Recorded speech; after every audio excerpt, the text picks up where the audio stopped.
برادر و خواهر مسلمانم، آیا برای یک مسلمان شایستیه که یک مسیحی که دینش تحریف شده بعد آمده میگه عیسی مسیح خداست، جشن میگیره برای خدا بودن عیسی مسیح، جشن میگیره برای تولد خدایش، و توی مسلمان با او هم نوا بشی و با او هم رنگ بشی و با او شبیه خودت رو بسازی؟ واقعا این تأسف آوره.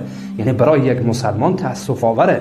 این جشنهای شرکیه، به خاطر اینکه در اینجا شرک ورزیده میشه. همین برگزاری خود این جشن شرکه، به خاطر اینکه شرکه که اون داره از خدای خود تجلیل میکنه، خدای دروغینی که برای خود ساخته و میگه عیسی مسیح خداست، میگه فرزند خداست. تو مسلمان چگونه این را پیروی میکنی و چگونه در این جشن شرکت میکنی، در حالی که الله بزرگ میگه که ان اذا سمعتم آیات الله یکفر بها و یستهزأ بها فلا تقعدوا معهم.